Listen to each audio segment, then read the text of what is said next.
Alhamdulillah wassalatu wassalamu ala Rasulillah wa ala alihi washabbihi ajmain, amma ba'd. Sampai di hadis keberapa kita?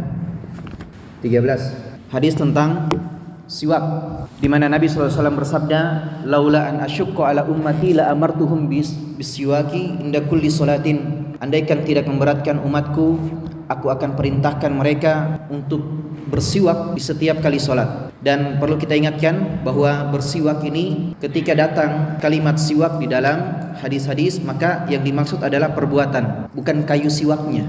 Sehingga kata para ulama bahwasanya bersiwak dengan apapun maka itu sudah termaksud bersiwak, baik dengan sikat gigi maupun dengan kayu siwak, maka itu masuk di dalam siwak. Dan dari Aisyah radhiyallahu anha, Nabi kita sallallahu alaihi wasallam bersabda, siwak itu matoharatun lil fam mardatun lil rabb, kebersihan untuk mulut dan juga keridhaan dari Allah Subhanahu wa taala. Oleh karena itu jangan sampai kita jika melakukan pembersihan, bersiwak, kita hanya meniatkan untuk membersihkan mulut, maka ini akan mendapatkan satu hikmah saja, yaitu bersihnya mulut. Tapi niatkan pula untuk mencari ridho Allah Subhanahu wa taala, supaya tatkala kita melakukan siwak, bersikat gigi, bukan hanya kebersihan yang kita dapatkan, tapi juga kita mendapatkan pahala dari Allah Subhanahu wa taala. Nah, hadis nomor 14, fi asaril qai al-shaim, pengaruh muntah kepada orang yang berpuasa. Dari Abu Hurairah radhiyallahu anhu, qala Rasulullah sallallahu alaihi wasallam, man zara'ahu al-qai'u falaysa alaihi qada'u wa man istaqa'a falyaqdi. Nabi kita sallallahu alaihi wasallam bersabda, barang siapa yang dikalahkan oleh muntah, maka dia tidak memiliki kewajiban mengganti puasa. Wa man istaqa'a falyaqdi, akan tetapi barang siapa yang sengaja untuk muntah, maka hendaknya dia mengganti puasanya. Hadis ini diriwayatkan oleh Abu Dawud, At-Tirmizi dan juga Ibnu Majah serta Imam Ahmad dalam musnadnya. Warwatuhu thiqatun, para perawinya semuanya terpercaya. Naam. Jadi jelas di dalam hadis ini kata Nabi sallallahu alaihi wasallam, siapa yang dikalahkan oleh muntah, maka kita akan membahas tentang hukum muntah dan apa saja yang keluar dari perut terhadap orang yang berpuasa. Penulis hafizahullah taala beliau mengatakan, idza taqayya mustada'iyan lil qai'i fasada shaumuhu. Kalau ada seseorang yang muntah dengan cara dia sengaja mengumpan muntah, maka puasanya rusak dan wajib untuk dia mengganti puasanya. Ini adalah mazhab mayoritas ulama. Wa amma idza dara'ahu wa kharaja min ghairi ikhtiyarihi, adapun ketika muntah itu mengalahkan dia dan dia muntah bukan karena pilihannya, bukan karena kesengajaannya, maka puasanya tetap sahih wala syai' alaihi, dan dia tidak memiliki dosa apapun. Al-Qahtani atau Al-Khattabi beliau mengatakan, la a'lamu baina ahli ilmi fihi ikhtilafan, aku tidak mengetahui di antara para ulama tentang hal ini bahwasanya mereka khilaf. Berarti ini ada isyarat ijma' puasa yang dimuntah atau mengumpan muntah, maka ketika ada yang keluar membatalkan puasa. Namun kalau tidak sengaja muntah, maka ini tidak membatalkan puasa. Demikian kata Ibnu Qudamah, hada qaulu 'amatu ahli ilm. Hada qaulu 'amati ahli ilmi. Ini adalah pendapat mayoritas ulama. Dan makna istiqa yang kata Nabi SAW, wa man istaqa'a, adalah tasabbaba li khurujihi qasdan, sengaja untuk mencari-cari sebab agar keluar muntah. Adapun zara'ahu, dikalahkan oleh muntah, maksudnya ghalabahu wa sabaqahu fil khuruj, dia tidak bisa menahan dan dia tidak dikalahkan untuk keluarnya muntah tersebut. Baik. Jadi hukumnya ketika muntah itu memang diharapkan, diumpan dan diinginkan, maka batal puasa. Tapi kalau mengeluarkan muntah karena tidak tahan, mungkin tiba-tiba mencium bau busuk kemudian tiba-tiba muntah, tidak bisa menahannya. Atau orang yang naik kendaraan, ya dia mabuk mobil, kemudian dia muntah di jalanan, dia tidak bisa tahan, maka muntahnya ini tidak membatalkan puasa. Sawa'un akana al-qai qalilan aw am katsiran, baik itu muntahnya sedikit maupun banyak. Berdasarkan zahir hadis, siapa saja yang sengaja untuk mengeluarkan muntah, sedikit maupun banyak. Wali annal mufattirat al-ukhra la farqa baina qalilihi wa katsirihi, karena pembatal puasa yang lain itu tidak ada bedanya antara banyak maupun sedikit. Orang makan banyak maupun makan sedikit, maka sama saja dia membatalkan puasa. Demikian juga muntah, banyak maupun sedikit. Kata Ibnu Qudamah di dalam Al-Mughni rahimahullahu taala, la farqa baina kaunil qai, juga tidak ada bedanya tentang jenis muntah. Ta'aman, apakah yang dimuntahkan itu adalah makanan, au muraron, ini sejenis makanan ya, makanan juga, au balghaman, ataupun yang dikeluarkan itu hanya lendir, setelah dipaksa muntah ternyata makanan tidak keluar, tapi yang keluar mungkin cairan di dalam ya, lendir-lendir. Ini juga membatalkan puasa. Au daman, atau yang keluar ternyata darah, au ghairuhu, atau selainnya, li annal jami'a dakhilun tahta umumil hadis, karena semua hal itu masuk di dalam hadis tersebut.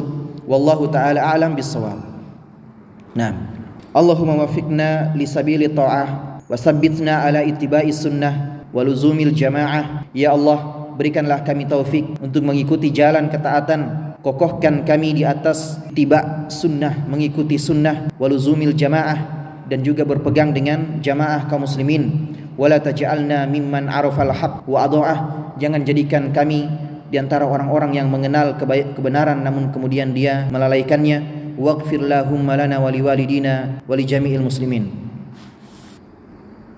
Kemudian hadis nomor 15. Fi hukmil jima fi nahari Ramadan. Hukum melakukan jima di siang hari Ramadan. Jelas ini membatalkan puasa. Hadis dari Abu Hurairah radhiyallahu anhu, saya langsung terjemahkan saja ya, biar singkat. Kalau antum pernah dengar hadis ini memang agak sedikit lucu endingnya. Ya, Nabi kita sallallahu alaihi wasallam, kata Abu Hurairah, didatangi oleh seorang pria. Kemudian orang ini bertanya, "Ya Rasulullah," atau mengatakan, "Ya Rasulullah, halaktu." Wahai Rasulullah, aku telah celaka. Ya, mati nih saya. Kemudian kata Nabi SAW, apa yang mencelakakanmu? Dia berkata, saya menggauli istriku di siang hari Ramadan. Maka Nabi bersabda, apakah kau bisa membebaskan budak? Bisakah dirimu membebaskan seorang budak wanita? Maka dia katakan, saya tidak sanggup. Lalu Nabi bertanya lagi, apakah kau mampu untuk berpuasa 2 bulan secara berturut-turut? Dia katakan, saya tidak sanggup. Ya, Ramadan 1 bulan saja kecolongan. Bagaimana kalau 2 bulan berturut-turut? 2 bulan berturut-turut itu artinya kalau hari ini batal, maka ulang lagi dari hari pertama. Dia harus nyambung terus selama 2 bulan. Ini denda namanya. Kemudian dia katakan, saya tidak sanggup. Lalu Nabi bertanya lagi, hal tastati'u an tut'ima sittina miskinan? Sanggupkah dirimu untuk memberi makan 60 orang miskin? Kemudian dia katakan, saya tidak sanggup ya Rasulullah. Nabi bertanya lagi atau mengatakan, fajlis, maka duduklah engkau. Lalu orang ini duduk. Lalu Nabi SAW pergi untuk mengambil sebaskom kurma, biarokin, satu tempat yang isinya kurma. Kemudian Nabi bersabda, fatasaddaq bihi, ambil kurma ini dan engkau bersedekah dengan kepada orang-orang miskin di tempatmu. Lalu orang ini mengatakan, ya Rasulullah, ma baina labataiha ahadun afqaru minna. Ya Rasulullah, tidak ada di antara 2 gunung di lembah di daerahku seseorang yang lebih miskin daripada keluargaku, daripada kami sekeluarga. Maka Nabi SAW tertawa sampai kelihatan gigi taring beliau. Kemudian Nabi bersabda, khudhu fa'ata'imhu ahlak, ambillah kurma ini lalu berikan kepada keluargamu, berikan makan kepada keluargamu. Jadi di dalam hadis ini ada hukum ya, bahwasanya orang yang melakukan jima, berhubungan suami istri siang hari Ramadan mendapatkan dosa besar, mendapatkan dosa dan puasanya batal pasti. Tapi bukan hanya batal puasanya dan harus diganti, dia mesti membayar denda, kafarah. Sesuai urutannya, yang pertama membebaskan seorang budak wanita. Kalau tidak ada budak, ya seperti di zaman kita tidak ada perbudakan, maka dia harus puasa selama 2 bulan berturut-turut. Kalau tidak bisa, maka dia harus memberi makan orang miskin sebanyak 60 orang. Ya, diberi makan seperti orang yang bayar fidyah 2 bulan. Nah, jadi orang ini ketika datang kepada Nabi SAW dan mengeluh akan atau mengakui dosanya, ternyata setelah dicek dia paling miskin, ya, dia orangnya orang miskin. Maka Nabi SAW memberikan dia kurma supaya dia bisa bersedekah dengan itu. Ternyata tidak ada orang yang lebih miskin daripada dia. Maka dia ambil sendiri kurmanya dan dia beri makan keluarganya. Jadi sudah bersalah, kemudian dikasih kurma lagi. Kemudian di halaman 44 paragraf kedua, bagaimana kalau seseorang itu lupa? Fa in jama'a nasiyan, dia melakukan jima dalam keadaan dia lupa bahwasanya dia sedang puasa. Fa inna shaumahu sahihun, maka puasanya sah.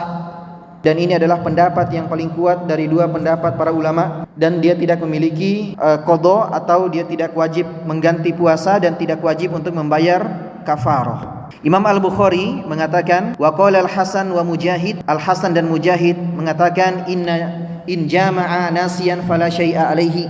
Barang siapa atau ketika seseorang dia berjima dalam keadaan lupa, maka tidak ada dosa baginya. Demikian juga kalau tidak sengaja. Wa kadza law jama'a waqta tulu'il fajr mu'taqidan bi baqa'al lail. Bagaimana itu berjima tidak sengaja? Tidak mengetahui waktu. Dia pikir ini masih malam. Ternyata orang sudah selesai salat subuh. Ya, dia bangun kemudian ya mungkin punya hasrat kepada istri dan rasa-rasanya masjid sepi. Oh, berarti belum bunyi masjid. Masih bisa ini. Ya, satu ronde.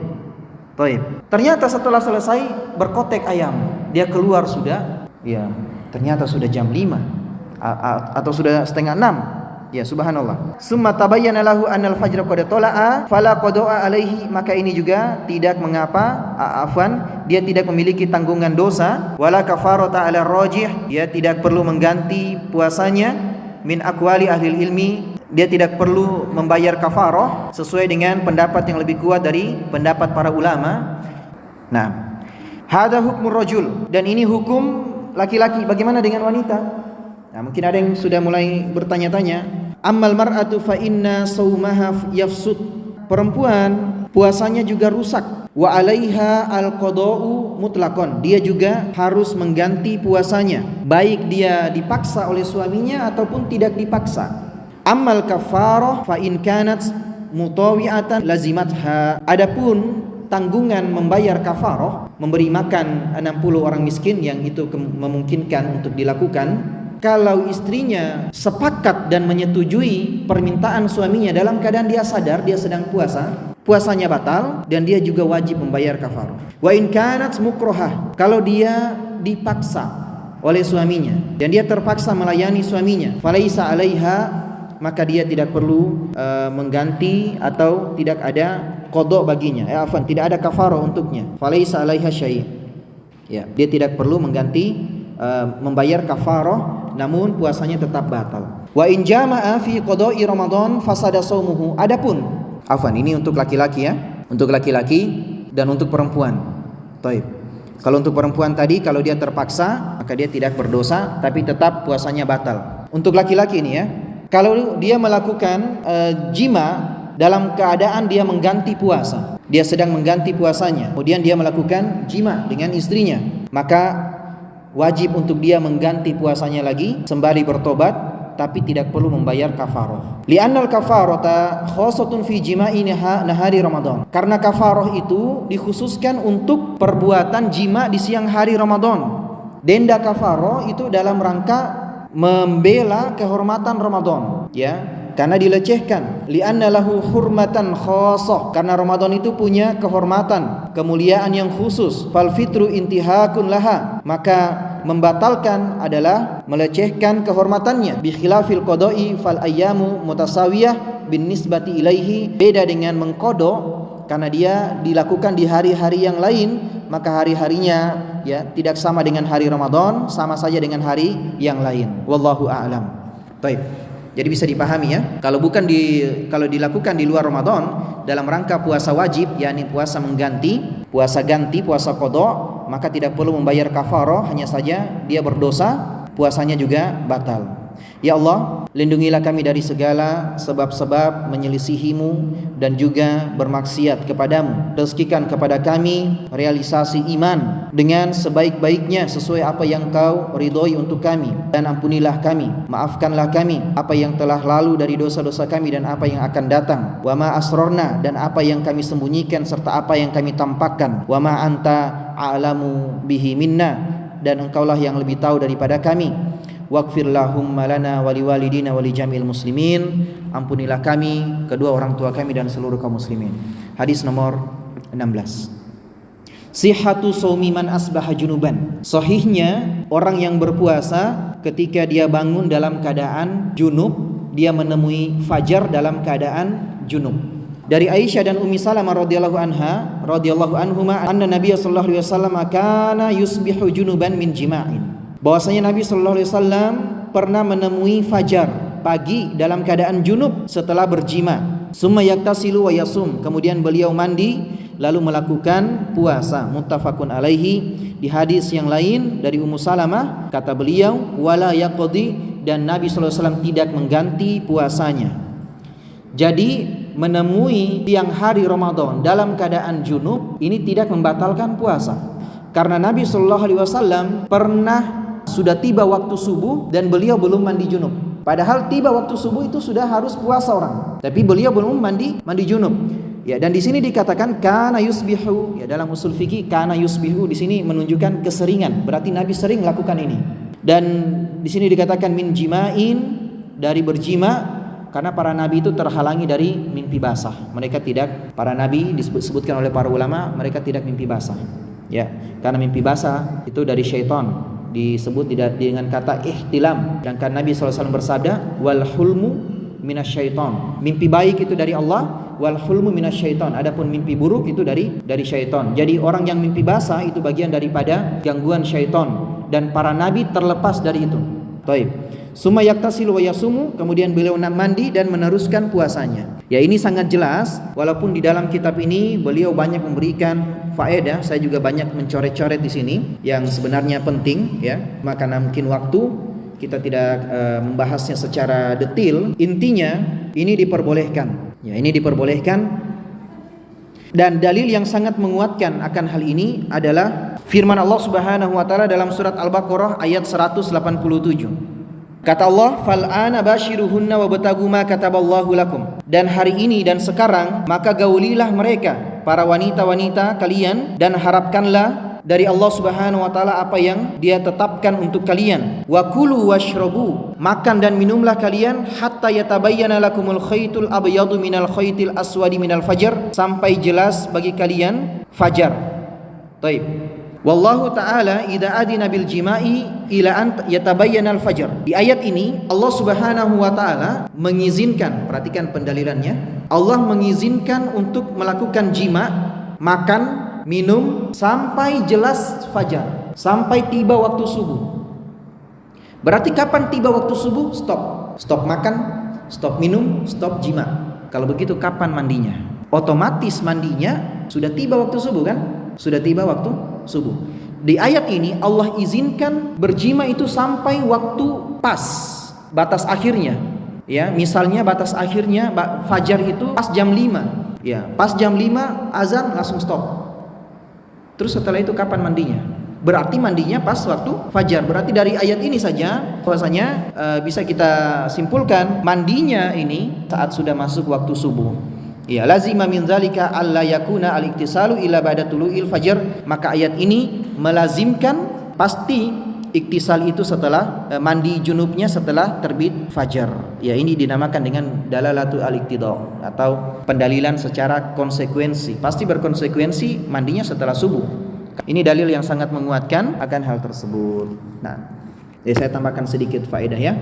Kita baca tafsir para ulama. Di sini disebutkan fal'ana bashiruhunna wabtagu ma kataballahu lakum, dan hari ini gaulilah istri-istri kalian, gaulilah mereka dan harapkan apa yang Allah takdirkan untuk kalian.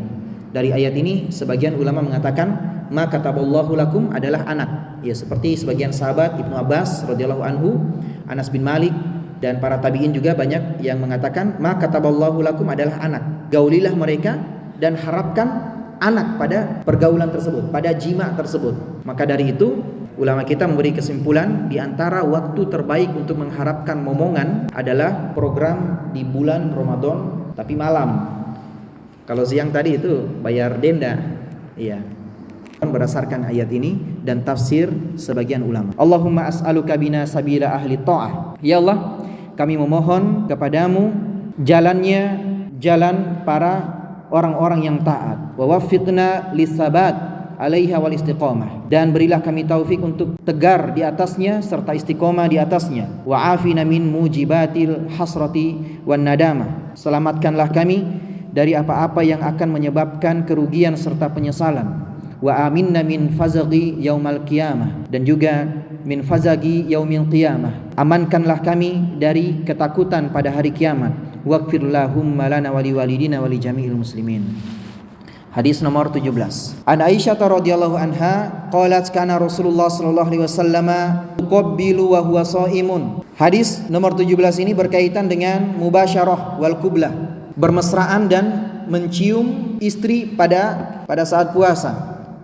Kata Aisyah radhiyallahu anha, Rasulullah sallallahu alaihi wasallam biasa mencumbui dalam keadaan beliau berpuasa, wa yubashir wa huwa shaim, dan juga bersentuhan kulit dalam keadaan puasa, bermesraan. Walakinnahu kana amlakakum li arbih. Hanya saja dia itu adalah orang yang paling mampu mengendalikan dirinya di antara kalian semua. Dalam redaksi lain oleh Imam Muslim, kana yuqabbilu fi syahri as-shaum. Rasulullah SAW biasanya mencumbui di bulan puasa. Baik. Berarti di hadis ini ada dalil annahu yajuzu lis-shaimi an yuqabbila zaujatahu. Diperbolehkan bagi orang yang berpuasa mencumbui istrinya.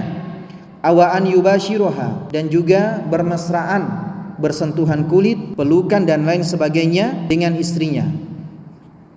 Tidak sampai jima. Wala farqa fi dzalika baina shaumil fardhi wan nafli. Tidak ada beda antara puasa wajib maupun puasa sunnah. Malam yakhsha taharruka syahwatihi, selama dia tidak mengkhawatirkan tergeraknya syahwatnya dan juga keluarnya sperma, keluarnya mani. Likaunihi sari'al inzal, kalau orang itu sangat cepat keluar, ya. Au yakhsha at-tadarruj bidzalik ilal jima, atau dia khawatirkan jangan sampai itu akan menjadi tahapan menuju jima, ya, tahapan menuju jima. Jadi di sini untuk orang yang bisa menahan dirinya maka diperbolehkan. Sebagaimana perkataan Aisyah, hanya saja Rasulullah SAW itu adalah orang yang paling bisa mengendalikan dirinya dibanding kalian semua. Maka kalau bisa mengendalikan diri maka ini tidak mengapa. Tapi kalau sudah mulai tergerak syahwat maka hindari, karena syariat kita datang dengan konsep sadduz zari'ah, menutup segala celah menuju dosa. Dan jima adalah dosa ketika dilakukan di siang hari Ramadan walaupun kepada istri. Nah, kalau sudah ada, ya, pintu terbuka menuju sana, segera ditahan, dan ini tidak boleh, berarti hukumnya pada saat itu kita dilarang, ya, dilarang untuk mencumbui istri. Baik. Antum juga jangan kepedean, saya bisa ji. Jangan sampai bayar kafar itu dan antum lakukan dalam keadaan sadar, kayaknya bisa ji, saya bisa ji tahan. Jangan coba-coba kalau memang ya antum punya hasrat-hasrat yang di atas rata-rata. Baik. Bagaimana kalau keluar mazi, bukan sperma yang keluar, tapi cairan yang biasanya ini keluar karena ada dorongan syahwat. Tiba-tiba di bawah sudah basah. Tapi bukan sperma, bedakan ya. Itu mazi, dia cairannya bening, agak kental, tidak terlalu kental, tidak seperti sperma. Ya, maka ini tidak membatalkan puasa karena dia bukan mani. Mani itu adalah yang keluar disertai dengan kenikmatan. Adapun mazi, dia tidak disadari keluar, tapi keluarnya karena dorongan syahwat. Maka ini tidak membatalkan puasa. Nah, nomor 18, fi hukmi shaumil marid wal musafir. Hukum puasanya orang yang sakit dan orang yang sedang safar. Anas bin Malik radhiyallahu anhu berkata, safartu ma'a Rasulillah sallallahu alaihi wasallam. Aku bersafar bersama Rasulullah sallallahu alaihi wasallam fi Ramadan, pada bulan Ramadan. Falam ya'ibis shaimu 'alal muftir walal muftiru 'ala shaim. Pada saat itu Anas bin Malik dengan sahabat yang lain bersama Rasulullah, ada yang buka puasa, ada yang tetap berpuasa dalam keadaan mereka safar. Anas bin Malik mengatakan, orang yang puasa tidak mencela yang berbuka, dan orang yang berbuka tidak mencela yang berpuasa. Artinya orang yang tetap berpuasa dalam keadaan safar, dia tidak mencela orang yang mengambil keringanan yang sudah Allah siapkan. Tapi orang yang mengambil keringanan yang Allah sudah sediakan, dia juga tidak mencela orang yang sedang berpuasa, dia tetap paksa dirinya untuk berpuasa dalam keadaan safar. Maka di sini terdapat petunjuk dalil akan bolehnya antara orang yang safar itu dia berpuasa atau buka. Annal musafira mukhayyarun baina an yasuma idza ra'a anna fihi quwwatan 'ala siyam aw yuftir. Dia boleh memilih antara dia berpuasa di saat dia melihat bahwasanya dia mampu untuk berpuasa, atau dia berbuka. Boleh untuk dia berbuka idza ra'al fitra aqwalahu, jika dia menganggap bahwasanya berbuka itu lebih menguatkannya di dalam safar, wa yaqdi, dan dia menggantinya di hari yang lain. ketika kita bersafar, misalnya ke Kendari. Di saat kita bersafar, maka hukum asalnya boleh kita berbuka dalam keadaan kita mampu atau kita tidak mampu. Kalau kita mampu, maka lebih utama kita berpuasa, tapi berbuka boleh. Karena kita menunaikan puasa di bulan Ramadan ini punya keistimewaan dibanding kita ganti di bulan lain. Kalau kita ganti di bulan lain, misalnya kita ganti di bulan Syaban, berarti kita lakukan puasa itu di bulan Syaban, padahal bulan Ramadan ini adalah bulan yang mulia. Oleh karena itu kalau kita sanggup kita sanggup ke Kendari dalam keadaan puasa, maka tetap puasa, itu lebih utama. Tapi berbuka boleh? Tetap boleh. Namun kalau kita tidak sanggup dan itu melelahkan, maka lebih utama berbuka. Nabi kita bersabda, Innallaha yuhibbu an yu'ta rukhasuhu kama yukrahu an yu'ta ma'siyatuhu. Allah Subhanahu wa taala itu sangat mencintai ketika keringanan yang Ia berikan diambil, dan Allah Subhanahu wa taala membenci ketika maksiatnya diambil. Baik. Jadi sebagaimana Allah membenci maksiat, maka Allah Subhanahu wa taala juga mencintai apa yang sudah dibolehkan, apa yang sudah diringankan. Baik. Iya, di antara juga kenapa puasa di bulan Ramadan dalam keadaan safar lebih utama tetap berpuasa kalau kita mampu, karena ini yang dilakukan oleh Nabi SAW. Jadi dalam hadis lain di riwayat Anas bin Malik, kata beliau tidak ada yang berpuasa pada saat itu kecuali Abdullah bin Rawahah dan juga Rasulullah SAW. Wali annahu asra'u fi ibra'i zimmatihi, karena pada saat dia tetap berpuasa maka itu lebih mempercepat untuk melepaskan tanggung jawabnya. Wa ansyatu lahu idza shoma ma'an nas, dan itu lebih menyemangati dia berpuasa bersama manusia. Karena kalau kita sama-sama orang yang masih berpuasa, ya kita makin semangat daripada kita puasa sendiri di bulan Syawal. Kadang-kadang cobaannya berat. Ya, nasi Padang sudah buka. Bulan puasa tutup, contohnya sudah buka. Nah, ya demikian juga dengan orang yang sakit. Orang yang sakit diperbolehkan untuk dia berbuka di saat sakitnya, puasanya itu membahayakan sakitnya, baik menambah rasa sakitnya atau memperlama kesembuhan. Beda ya, dua itu. Wa ammal kabiru al-ajiz anis siyam, adapun orang tua yang sudah lemah tidak bisa lagi berpuasa, fa innahu yut'imu makana kulli yaumin miskinan. Ini yang dimaksud dengan fidyah. Maka dia memberi makan setiap satu hari yang dia tinggalkan dengan satu orang miskin. Ya, walaupun orang, misalnya kita punya hutang puasa 3 hari, tapi yang kita beri makan satu orang saja.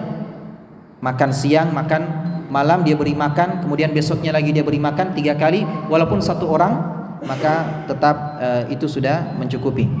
Nah, atau dia undang orang banyak, ya, dia punya hutang puasa 30 hari, maka dia mengundang makan 30 orang sekaligus di rumahnya. Ya, orang miskin tentunya ya.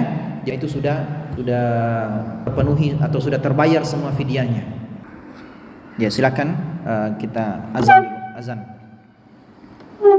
Baik, kita tambahkan sedikit dari apa yang disebutkan oleh penulis dalam kitabnya ini. Wa idza hadatsal marad fi asna'in nahari wa huwa shaimun wa syaqqa alaihi itmamu yaumihi. Ketika ada seseorang yang ditimpa penyakit atau rasa sakit di siang hari Ramadan, subuhnya dia berpuasa, ketika menjelang siang dia kena penyakitnya, kambuh, dia khawatir dengan dirinya di sisa hari Ramadan, di sisa hari itu ketika dia ingin menyempurnakan puasanya, maka boleh untuk dia berbuka, atau jazaan yuftira bi ayyi juz'in min ajza'in nahar, kapanpun yang dia inginkan dari hari tersebut. Baik, liwujudil uzri al-mubih lil fitri, karena dia punya uzur yang telah datang. Iya. Bagaimana dengan seorang yang tua namun dia sudah Alzheimer? Apa Alzheimer? Pikun, punya penyakit pikun dan sudah tidak karuan ya. Balagha al-hazyan, saqata tamyizuhu, dan telah jatuh tamyiznya. Dia sudah seperti anak-anak kembali. Maka yang seperti ini fala siyama alaihi wala it'am. Dia sudah tidak punya kewajiban puasa. Artinya dia tidak puasa itu tidak masalah bagi dia. Tidak berdosa dan tidak perlu untuk mengganti dan juga membayar fidyah. Pengajian kita ini dengan hadis ke-19. Minta waktu sedikit ya. Ini hadis terakhir. Hadis ke-19 fi hukmil haidi wan nufasa. Hukum orang yang haid, wanita yang haid, jelas wanita. Dan juga yang nifas ya. Mu'adzah binti Abdillah bertanya kepada Aisyah radhiyallahu anha, Ada apa dengan orang haid? Kok dia mengganti puasa dan tidak mengganti sholat? Karena orang haid tidak diperbolehkan puasa, tidak diperbolehkan sholat. Tapi puasa diganti, sedangkan sholat tidak, padahal sholat lebih penting. Maka Aisyah balik bertanya, apakah kau khawarij dari Haruri? Mu'adzah mengatakan, saya bukan Haruriyah, lakinni as'al, aku hanya bertanya. Aisyah, kana yusibuna dzalik, itu pernah menimpa kami para sahabat wanita. Fanu'maru biqada'i shaum, maka kami diperintah oleh Nabi SAW untuk mengganti puasa, dan kami tidak diperintah oleh Nabi SAW untuk mengganti sholat. Iya. Apapun yang kita pikirkan, mungkin ini tidak masuk akal, ini tidak masuk akal. Kalau sudah itu yang diperintah ya taat. Tidak diperintah ya jangan lakukan. Nah, kita sebutkan beberapa hukum di sini. Wa idza hadatil mar'ah, kalau ada seorang wanita dia keluar nifas atau haid di pertengahan siang Ramadan, maka puasanya batal. Ya, puasanya batal. Walau qablal ghurubi bilahzatin, walaupun dia terkena haid 1 menit mungkin sebelum maghrib, dia sudah puasa dari subuh. Ketika mau azan, lagi tunggu azan, sudah sedia di depannya 5 piring es buah misalnya, tinggal 1 menit lagi berbuka, keluar darahnya, maka dia batal puasanya dan wajib baginya untuk mengganti. Tentu Allah Subhanahu wa taala tidak menyia-nyiakan puasanya selama dari subuh sampai maghrib, menyia-nyiakan pahalanya, tapi untuk puasanya tetap harus diganti. Baik. Wa tuftiru sirron, lalu dia berbuka sembunyi-sembunyi. Berbuka sembunyi-sembunyi. Maksudnya kalau dia haid di siang hari, boleh tidak dia makan? Ya sudah boleh makan, karena dia tidak boleh lagi berpuasa. Tapi kalau dia mau makan, maka makanlah sembunyi-sembunyi. Li'annahu sababun khafiyun, karena sebab dia haid itu sebab dia batal puasanya adalah tersembunyi. Tidak ada orang yang tahu. Iya kan? Tidak ada orang tahu bahwasanya dia sudah batal puasa karena haid. Maka dia harus berbuka kalau dia mau makan sembunyi-sembunyi. Antara alasannya juga wala tu'linhu li'alla tajarru tuhma ila nafsiha. Jangan sampai dia dituduh yang tidak-tidak. Orang suuzon sama dia makan di siang hari. Au yaktarra biha al-jahil, atau ada orang yang tertipu, orang bodoh yang tertipu dan dia menyangka bahwasanya boleh berbuka pada saat itu karena dia lihat tetangganya buka puasa padahal tetangganya sedang haid, maka makan sembunyi-sembunyi ya. Jadi masuk warung kakinya saja yang kelihatan. Kalau dia merasakan gejala-gejala haid atau pergerakan-pergerakan di dalam perutnya, wanita mungkin paham ya, tapi tidak keluar satupun sampai terbenam matahari, sampai maghrib tidak ada yang keluar, dia lihat tidak ada yang keluar, maka puasanya tetap sah. Karena hukum berkaitan dengan adanya haid, adanya darah yang keluar. Kalau tidak ada maka sah. Wa idza tahurat al-haidu asna'a nahari Ramadan. Kalau seseorang wanita haid kemudian bangun subuh hendak puasa, mungkin dia menyediakan makanan untuk suaminya. Ketika dia di siang hari tiba-tiba dia lihat tanda sudah suci. Jam 10 pagi dia sudah suci. Maka lam yasihha shaumu dzalikal yaum, tidak boleh dia berpuasa pada saat itu. Karena puasa Ramadan harus dimulai dari waktu subuh ya, dan harus diniatkan sebelum itu. Baik. Tetap boleh untuk dia makan dan minum, dan puasa pada saat itu harus diganti. Kalau seorang wanita dia suci di malam hari, dia lihat sudah bersih dari haid, walaupun sebelum fajar 1 menit sebelum sholat subuh dia suci, bi an qata'a adam wa ra'atit tuhra, dia terputus lagi dari saluran, maksudnya sudah tidak ada lagi darah yang keluar, dia lihat tanda-tanda suci, wajib alaihi shaum, maka wajib untuk dia berpuasa. Walaupun ketika dia mandi itu mandinya nanti siang, nanti mau sholat subuh baru dia mandi ya, walaupun mandinya nanti mau sholat subuh, sebagaimana tadi di hadis keberapa itu orang yang berjima di malam hari kemudian lupa mandi junub. Ini juga hukum ya.